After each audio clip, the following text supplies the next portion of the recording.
We're here today to talk about your son, Luis. Luis was recently tested with the Adaptive Behavior Assessment System, third edition, also known as the ABAS. Your husband filled out a protocol for Luis on February the 10th, and at the time, Luis was 8 years old, 5 months, and is in the second grade. He currently lives with you and your husband and two siblings. Even though Spanish and English are both spoken at home, his primary language is English. And at the time of the testing, no other disabilities or limitations were mentioned. Has anything changed? No. Okay. So let me tell you a little bit about the ABAS. As I explained to you and your husband before, the ABAS measures adaptive major behaviors, which are things that people need to do to function in their everyday lives. These important everyday behaviors can be grouped into broad areas. It's grouped into conceptual, social, and practical.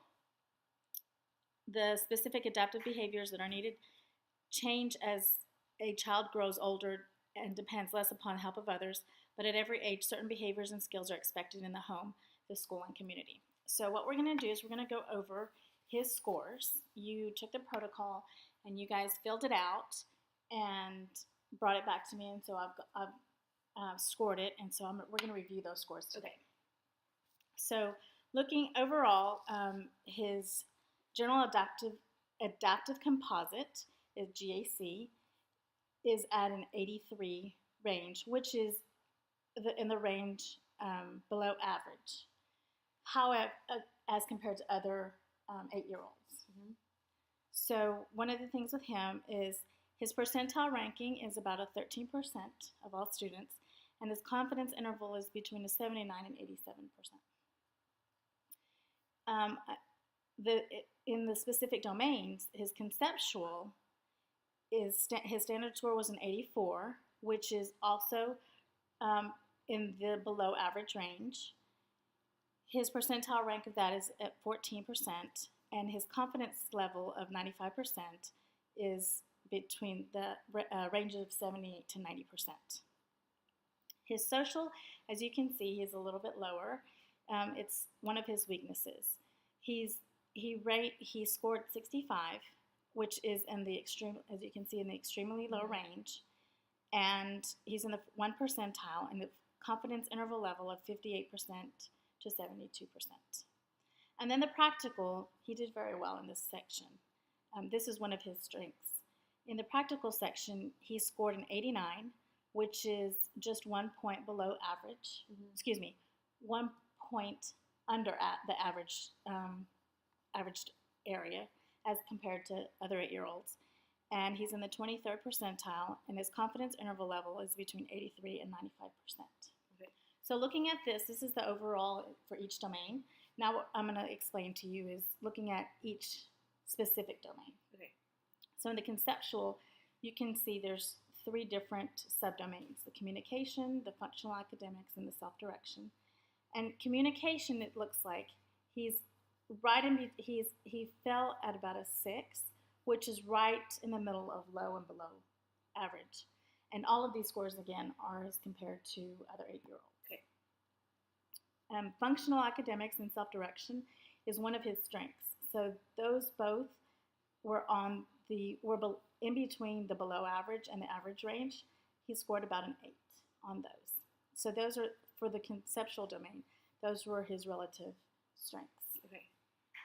Social over here, looking at the social aspect, he's right in between the low and below average. They both, for leisure and social, he scored a 6 on both, and those would be about the same. Okay.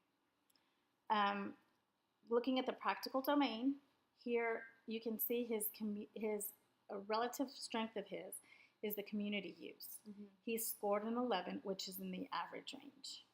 It's very high. That was his largest strength in this domain. In the home living and health and safety, he scored in between below average and average. And in self-care is where he needed a little more help. He scored in between low and below average with a score of 6. Okay. Do you have any questions so far? I know I'm going a little quick. Not yet. Okay. So looking at here overall, Luis is about in the below average range. He doesn't need any major help, but he does. Looking at the scores, there is some room for some improvement. Okay. Are there things that I can help him with to get him higher up where he's lower in social? Definitely. In his social, looking at the protocol that you filled out, just having him, one of his weaknesses was having him instigating a play date and possibly choosing different games and working with others and trying to get them more involved. Okay. What will you guys be doing at school? Like, will y'all be doing anything to help with those areas that he's lower in, like self-care or in the social areas? So once we get the protocol from his teacher, we're gonna try and get those looked at together. Okay. And then we'll compare it, and we'll do a pairwise comparison, and then that way we can look to see how he is at school. Okay. What I can do is we can talk more a little bit later about different things that you could do at home. Oh, okay. Because right now with this protocol, it was just the parent protocol. Okay. The teacher did one as well. She just okay. hadn't completed hers, but I wanted to get this information to you ahead of time. Okay. Are there any other questions? No that I can think of. All right. Well, thank you so much for being here.